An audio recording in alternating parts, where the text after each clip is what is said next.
Well, it has been an interesting weekend in Colorado sports as the Broncos lose this afternoon to the Los Angeles Chargers. Your final score 23-16. Chargers got out to a hot start.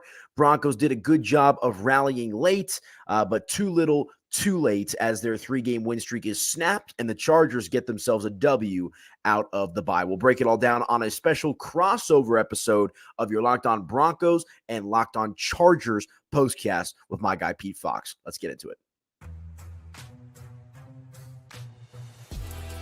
You are Locked On Broncos postcast, powered by Mile High Sports, part of Locked On Sports Denver on the Locked On Podcast Network. Your team every day. What is up, everybody out there in Denver, in the Mile High City, and of course in the greater Los Angeles area? Welcome on into a special-ish episode of your Locked On postcast crossover, doing a little Denver Broncos, Los Angeles Chargers. And for those of you that are subscribed on the Locked On Los Angeles YouTube page and the Locked On Denver Sports YouTube page, you probably recognize Pete and myself from the Rockies and Dodgers postcast. We did a few crossover episodes throughout the course of the season. But switching gears to football here as the Los Angeles Chargers snapping the Denver Broncos 3-game winning streak. As I mentioned, a 23-16 victory for the Chargers, who are now 3-2 on the season. The Broncos fall to 3-3. And today's episode of your Locked On Sports crossover is brought to you by PrizePicks. Go to prizepicks.com/LockedOnNFL and use code all lowercase LockedOnNFL to win $50 instantly when you play $5. Pete, what's up, my man? How you doing? I'm good. That felt good for the Chargers. Kind of an interesting game plan for them. I have to ask you right out of the gate, what happened to the Broncos? Was that the Chargers just a little too powerful, or were they not expecting the air assault early in the game from Justin Herbert that they got? I definitely think the latter is definitely true. We know that the Chargers are a run-first type of team, I would say, under Jim Harbaugh with Dobbins and Gus Edwards in the backfield and whatnot. But I also think last week's win for the Broncos against the Raiders was just a little bit of fool's gold. You know, the Raiders are not a very good football team. The Broncos ran up the score. And really, you know, I don't want to get too deep into the minutia with this, but, you know, they sneaked past Tampa Bay 2 weeks ago. They probably should have lost to the Jets. So it felt like this was a little bit of regression to the mean for the Broncos. But you know what else I don't understand, Pete? It feels like in the NFL, maybe or even just football in general, these offenses could be sleepwalking, right? For the whole game, first 3 quarters. And then out of nowhere, they'll just run up the score, start scoring points. No points for the Broncos through the first 3 quarters of this game. And then all of a sudden, the blink of an eye, 16 points. I don't really understand how that happens. But at the end of the day, your Chargers, or the Los Angeles Chargers, hold on. Yeah, I was really surprised. 10 of 11 were the first plays in the air for Justin Herbert. He hasn't done that in 3 games, let alone in 1 game. So his first 10 of 11 were pass plays. And then, you know, at the end of the day, J.K. Dobbins did have a very nice game running the ball, a career high with carries, with 25 carries, 96 yards, and a touchdown. So in the end, it kind of all worked out. The Chargers did a nice job of spreading it out and evening the touches and carries and so forth. But I think ultimately the defense is what won this game for the Chargers in the first half. The fact that they held Bo Nix to 3 of 10 on 24 yards, 3 of 10 on 22 yards rather in the first half was really too big a hill to climb in the second half for the Broncos. Yeah, no, absolutely. And, you know, Bo Nix, the jury is still totally out on him here locally in Denver. Like, he's had some good moments. That touchdown pass to Cortland Sutton was sick. Absolutely sick. I would not have been surprised if they overturned it. It looked like maybe there was a little bit of a bobble there at the end. But, you know, he does. I don't know if you caught this last week. Him and Sean Payton in the win against the Raiders, like, they were kind of jawing at each other on the sideline. And Sean Payton said he's got a little Ferris Bueller in him still. Bueller, Bueller with kind of like that deer in the headlights type of look. And I think you saw that again today, except for the fourth quarter where, he was able to make some savvy passes. Cortland Sutton helped him out, but there's a lot of issues with the Broncos. And for the Chargers fans out there that maybe don't know a ton about the Broncos or, just don't understand the lore or the depth of them, that Russell Wilson contract is still killing them on the cap. I mean, they've got Cortland Sutton as wide receiver 1, and then it's just a bunch of guys. I mean, you've got Devon Vele, you've got Troy Franklin, who's a rookie. You have Josh Reynolds, who didn't play in this game. But at the end of the day, like, the Broncos are having to do a lot with they're having to do the most with not a lot of talent, if that makes sense. But still no excuse. This is a team that was on a 3-game win streak. I absolutely hated that 2-point conversion call that the Broncos tried to run after they scored the touchdown there late. Option type of run to Marvin Mims, who is not exactly the one guy that I would want to lower the shoulder and try to force his way into the end zone, but so it goes. But I think you got to give credit where credit is due. Justin Herbert and company put pressure on this Denver defense early. I will say as well, Pete, losing Patrick Surtain early in this game for the Broncos made a huge, huge impact. Yeah, that was a big deal without a doubt. But that tackle from Denzel Perriman on that 2-point conversion, that dude closed quickly. I was like, that receiver is going to get around the edge. But the announcers brought up the point that he's not used to putting his foot in the ground and hanging a left turn like that. Yep. So he kind of had to round it off the way a receiver would. And Denzel Perriman closed quickly, just out of nowhere, and dragged him down in a hurry. That was just a sweet tackle. Very clutch for him at a very big time of that game. I still think the Chargers win it, even if they get that 2-point conversion in, but it did get interesting. And this is what happens. You mentioned it just now. Why do defenses get so soft when they get a big lead? I don't understand. Keep playing football. Are you tired? Game's not over yet. What's up with the soft coverage? It's the prevent defense just prevents you from winning. So the fact the Chargers held on and still won this game was nice to see, but you leave this game thinking we probably should have won it a little bit more comfortably and not been so concerned about what was going on in the fourth quarter. We could have just coasted for the entire game, really, or the entire second half, but something with the play calling there. I mean, maybe I don't know as much about football as I think I do. I just don't understand why defensive coordinators do that. Why they have to effectuate the game. By the way, who said that? Was it Jason Cordy or was it Tiki Barber? Did you hear that? Yeah, I went back and watched it. He said the way they are effectuating the game. And I'm like, wait, did he say effectuating? And I went back and sure enough, one of them, I think it's Tiki, said effectuating. I went back and looked up where they both went to school. They both went to very academic schools, the University of Virginia and Rutgers. So neither one, and one of them, I think it was Tiki Barber, has something about he went on a academic scholarship, and I think Jason Cordy went to law school. McCordy, rather. Neither one of them should be making up words, although I kind of like effectuating. It does cover a wide variety of things. Yeah, it was definitely kind of a blanket statement there. I think it was also Tiki who says he doesn't know who the Beatles are at one point throughout the course of the broadcast. And I was like, what? Like, I'm much younger than Tiki Barber, and I sure as heck know who the Beatles are. So, it was just an interesting game, at least from the start. It felt like, like I said earlier, when the Broncos lose Patrick Surtain, who in my opinion, it's him and Sauce Gardner is probably the top 2 quarterbacks in the NFL. Patrick Surtain is a gamer. I think that's also part of the reason why you saw Justin Herbert be able to kind of light it up with the passing game. Although his stat line wasn't exactly he didn't throw for over 300 passing yards today. Herbert, 21 for 34, 237 passing yards, a touchdown, no interceptions. So he started early, but then to your point, the running game was really just the bread and butter today for the Los Angeles Chargers. But, whichever way you slice it, at least from the Broncos perspective, man, is I thought the defense did a good job even after losing Patrick Surtain, or a serviceable job, or rather. It's just a joke with how bad their offense is at times. And I've got to give credit where credit is due. The Chargers defense is stout. There's a reason why this total before the game was, I believe, 35.5 or something like that.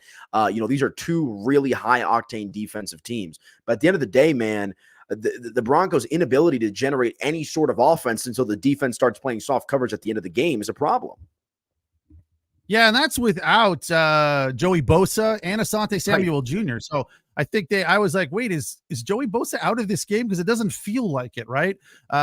There was no real noticeable difference, really. I mean, I felt like they got after the quarterback nice enough. I mean, Bo Nix did a very nice job of scrambling out of tough situations, tight situations, and making something out of nothing quite a few times. But ultimately, it didn't feel like they missed Joey Bosa all that much. That being said, obviously, if he's on the other end, it makes life a whole lot more difficult and a whole lot easier for the Chargers.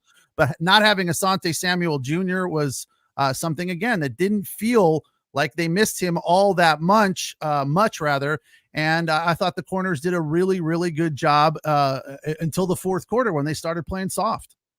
Yeah, no, I completely agree with you. So why don't we hit our first break? When we come back, let's continue along with the conversation. I want to dive into the dynamic of the quarterbacks here a little bit more, because even with Justin Herbert on a hobbled leg, you can see the difference in talent and composition of a guy like Justin Herbert and a guy like Bo Nix. So we'll hit a quick break. We'll come back and do just that right here on your Locked On NFL crossover, Locked On Broncos postcast, Locked On Chargers postcast. AP and Pete Fox back in just a few minutes. Stick with us, folks. Well, let me tell you this. Time is most precious. It is a very precious commodity, so don't waste it scrolling through mind-numbing content for hours and hours. How can you spend it wisely to improve yourself? History, economics, the great works of literature, the meaning of the U.S. Constitution. Did you study these things in school? Probably not. I did. Even if you did, maybe it's time for a refresher. That's fair. Time and technology have changed a lot of things, but they have not changed basic fundamental truths about the world and our place in it. Our sponsor, Hillsdale College, is offering more than 40 free, that's right, free online courses. Here are just a few of the courses that are available. Constitution 101, the meaning and history of the Constitution, which I find to be fascinating. Introduction to free market economics. A lot of people could use that. The Great American Story, A Land of Hope, the rise and fall of the Roman Republic. And that'll make you want to go to Rome or Italy and just, enjoy the food and drink. And a brand new documentary style course on Marxism, socialism, and communism. Right now, go to hillsdale.edu/lockedon to enroll. There's no cost and it's easy to get started. That's hillsdale.edu/lockedon to register.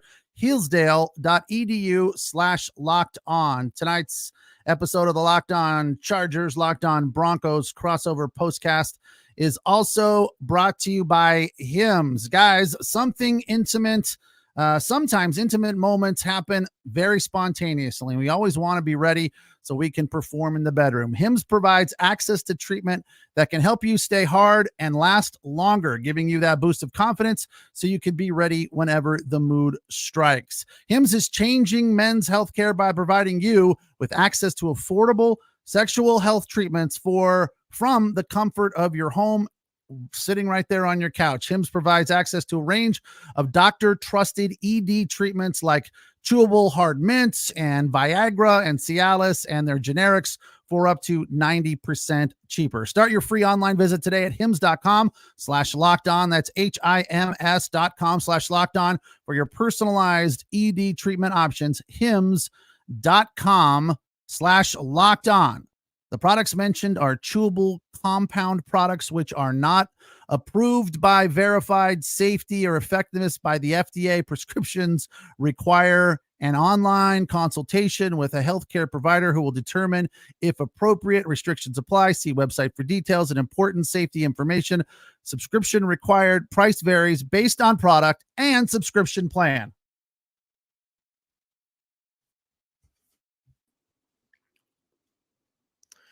All right, welcome on back in. I was supposed to read that whole disclaimer, right?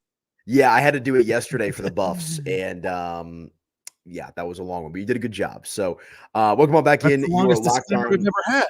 Yeah, that was a new one for me too. I was like, what? I didn't even know what that brand was. But for anyone that needs that type of service, be sure to check out our friends over at Hims. It is your Locked On Broncos, Locked On Chargers crossover NFL postcast show. Anilo Piro, Pete Fox. Real quick, what a disgusting weekend it was in Denver sports, man, or Colorado sports. The Buffs lose last night in epic fashion at Kansas State. Broncos lay an egg today. The Avalanche don't look like they have a goaltender. And so it is just it's been a rough weekend for the Colorado sports fan. But at least out there in Los Angeles, right? You got the Dodgers getting ready to play the Mets tonight. Chargers got a good win. Yeah. I don't know if the Rams played today, to be honest with you, but things are looking up in LA. So, no, it's going to be interesting. But okay, I want to talk about these quarterbacks here a little bit because football, unlike baseball, you and I are big baseball guys, right? Where, the pitcher can provide, much of the outcome of the game. Sometimes you have a hitter that gets hot that influences the state of the game. And I know that the quarterback is one position, but it feels like so often that teams go as the quarterback does. And I know that, Justin Herbert and this Chargers offense are a little bit more of a balanced attack under Harbaugh as they were under, who was it? Brandon Staley was, I believe, the old head coach for the Chargers. But still, at the end of the day, the reason I bring that up is you see what a competent quarterback can do for a team. It opens up a lot of different options for the Chargers. And when the Broncos have, two kind of mediocre running backs, a mediocre wide receiver room, these are the results you're going to get. Yeah, look, today was without a doubt the biggest air attack day for Justin Herbert. 21 of 34, one touchdown, 237 yards, average of 7 per throw. And that's not something that we've seen from them. He's capable of it, but you're right. He's still a little banged up. But another thing, today he probably looked better than he's looked in the last couple of weeks coming off the bye last week. So he's definitely on his way to getting more healthy. And the fact that they let him throw the ball early in the game and said, all right, let's do it. Let's roll it out there. We know you're capable of it. So the air assault, the air attack for the Chargers, it was nice to see. I think Charger fans probably breathed a sigh of relief during the start of this game that it wasn't this, we're going to pound it 3 yards at a time and then throw it one time. It was the other way around. As I said earlier, 10 of his first 11 plays were passes. And that's not something that the Charger fans are used to. And the fact is that there are a handful of receivers out there that are new to the Charger roster and they're new to Justin Herbert. So these guys have to get more familiar with each other. And the only way to do that is to throw the ball to them. Quentin Johnston has been the number one. Today he was a little banged up, left the game early, came back in, still made a couple of catches.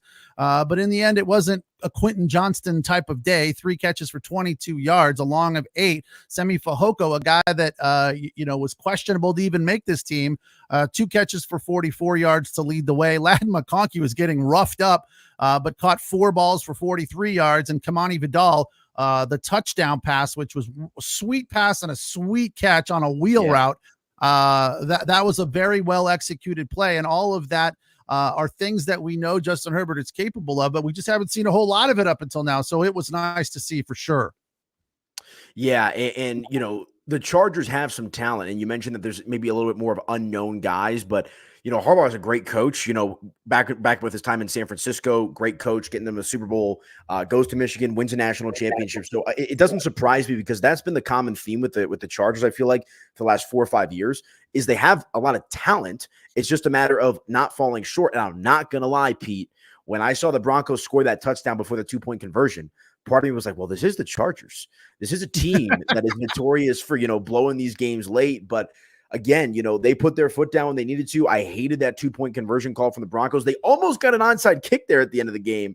But at the end of the day, man, the cream rises to the top, and the Chargers were able to just take care of business. And as I was talking about with the Broncos rushing attack, man, it's a joke, Let's see here. Javonte Williams, who's now 1 year fully removed from an ACL injury, 6 carries for 23 yards. Audric Estime in his first game of the season, 2 carries for 13 yards. Jaleel McLaughlin, 3 carries for 8 yards. I mean, the Broncos' leading rusher today, for goodness sake, was Bo Nix, the quarterback, who had 6 carries for 61 yards. I mean, that's just not going to win you any games. You need to have a balanced attack, especially with a rookie quarterback. I cannot understate that enough. Bo Nix at times looks like a little bit of the deer in the headlights out there. We've seen Jaden Daniels put it together. We've seen Caleb Williams put it together, but Bo Nix still looks a little bit lost out there.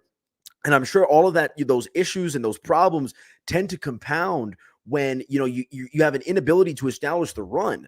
Now, the Broncos wide receivers, I think, did a decent job today. Devon Vele leading the way, 4 receptions for 78 yards. Cortland Sutton, 4 receptions for 53 yards and a touchdown. And a rookie out of Oregon, Bo Nix's former teammate and current teammate, Troy Franklin, 2 receptions for 31 yards and a touchdown. So, they were able to find some receivers across the board. But again, too little, too late. They were shut out for 3 quarters in this game with no Bosa, who's one of the ultimate disruptors at the pass rusher position in the NFL. So it was a disappointing outcome for the Broncos today, man. I'm curious. I got Sean Payton and Bo Nix on my TV after we finish up here. I'm curious as to what they have to say. But, the other thing that I'll say about Sean Payton, this is not Drew Brees. Sean Payton thinks that he is the smartest person in the room. He knows how to outcoach and outmaneuver everybody, but he doesn't sometimes know how to coach to the level of talent that he has. I feel like the Broncos' game plans are a little erratic. He abandons the run early, and I just think, unlike the Chargers, the Broncos lack a little bit of balance on the offensive side of the ball. Yeah, I think the Chargers did a nice job of, bottling up the run for sure, but I agree. It didn't feel like the Broncos were committed to it, and look, it's basic football. The run sets up the ability to throw.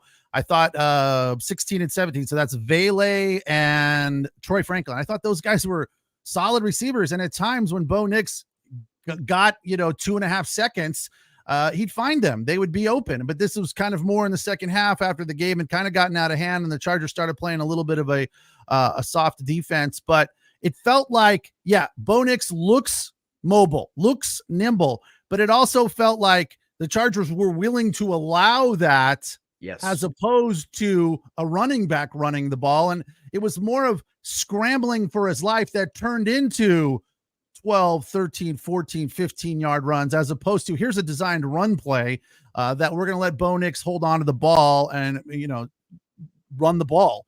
But it at times just felt like scrambling for his life, and the Chargers were like, that's fine. We know you're not going to bust one off for a touchdown for 30 or 40 yards. We'll give you the 13 or 14 or 15.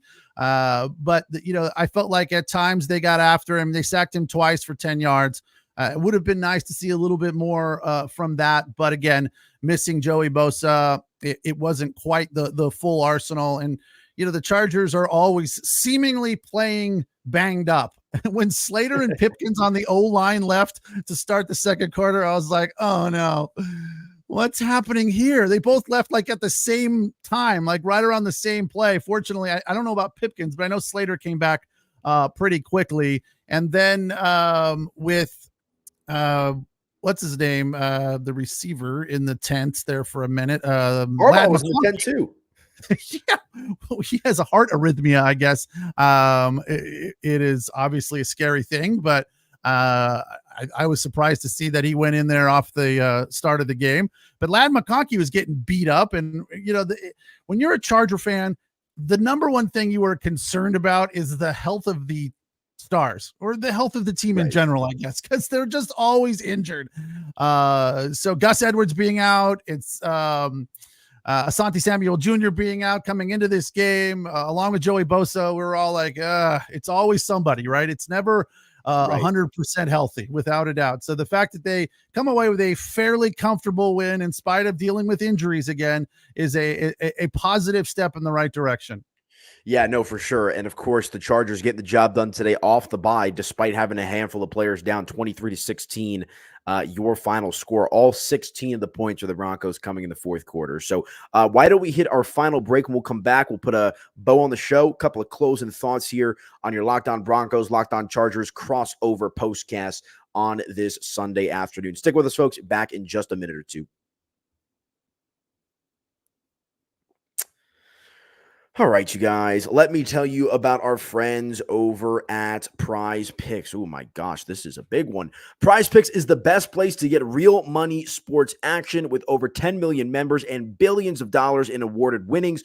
PrizePicks has made the daily fantasy sports accessible to all. You just pick more or less on at least two players for a shot to win up to 100 times your cash. Run your game all season long at PrizePicks. And guys, let me tell you about some of the awesome features on PrizePicks. PrizePicks is the best way to get action on sports in over 30 states, including California, Florida, Georgia, and Texas. For all of you Chargers fans out there, PrizePicks is the only real money daily fantasy platform with an injury insurance policy. So your lineups stay in play even if one of your players gets injured. If your player leaves in the first half and does not return, PrizePicks keeps your lineup live. PrizePicks is the best place to get real money sports action. Join over 10 million users and sign sign up today. Plus, PrizePicks puts its members first, so all withdrawals are fast, safe, and secure. When my picks hit, I can get my money in as quick as 15 minutes. Sign up today and get $50 instantly when you play $5. You don't even need to win to receive the $50 bonus. It's guaranteed. PrizePicks also offers weekly promotions that can lead to big payouts like Taco Tuesday. Each Tuesday, PrizePicks discounts select player projections up to 25% to provide even more value to your lineup, guys. Be sure to check out our friends over at PrizePicks. It's an absolute no-brainer, especially for you folks out there in California. You can download the PrizePicks app today, use code LOCKEDONNFL, and get $50 instantly when you play $5. Again, use that promo code LOCKEDONNFL and get $50 instantly when you play $5. Only on PrizePicks. PrizePicks, run your game.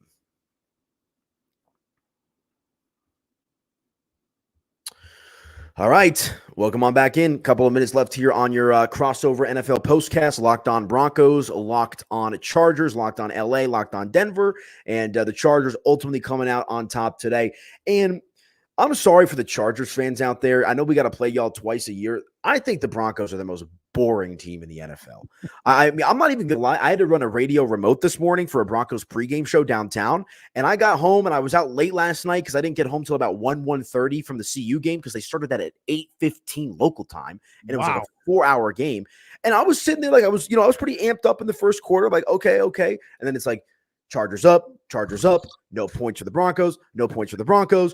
And I'm not gonna lie, I didn't fall asleep, but in the middle of the second quarter, I was kind of like, hello, McFly, like, can something happen? Can the Broncos do something? And, Cortland Sutton had that one reception that was ultimately called back on a flag. So my condolences to the Charger fan out there because the Broncos is a product, even on that 3-game win streak with the Raiders game being the exception, they are boring. Well, the Chargers coming off a couple of losses in games where, they weren't blown out. They were in there, 2 weeks ago, rather, that loss to the Chiefs.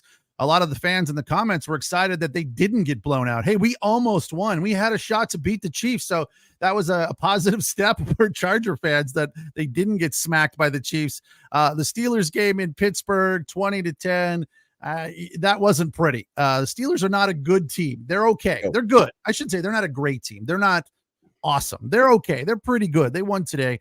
But the Chargers were not really in that game. They got out physical. They got pushed around by the Steelers. So I think Charger fans coming off a couple of losses are thrilled about a 23-16 win that they shut out the Broncos for the first half and didn't allow a punt to the second half.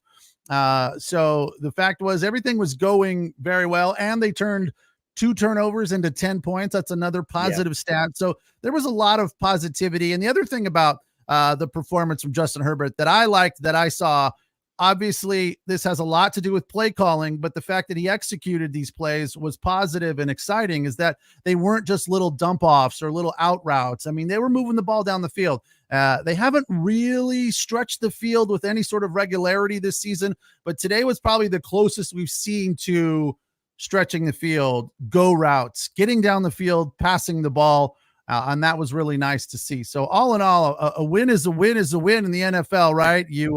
You put that W in the left-hand column and move on to next week where they face the Cardinals on Monday night. Another winnable game for the Chargers.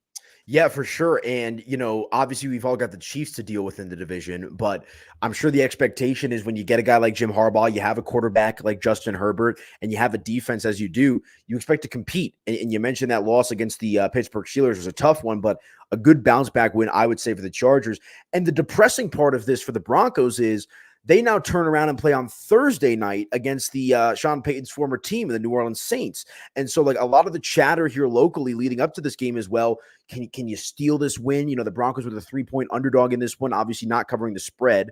But it felt like if you could beat the Chargers and extend your winning streak to 4 games, you're going to turn around and face a rookie quarterback in Spencer Rattler in New Orleans in a spot where Sean Payton's going to want to kind of, rub his foot in it, with his former organization in the New Orleans Saints. So they're going to have to get right back after it. They're going to have to digest this tape rather quickly, and then they'll be back on the field in, less than a week's time here. So I'm curious to see how the Broncos respond. But yeah, I think I agree with you, Pete. It was a good win for the Chargers, regardless of the injuries. And not that their schedule gets any softer. Let's see if I can pull this up real quick.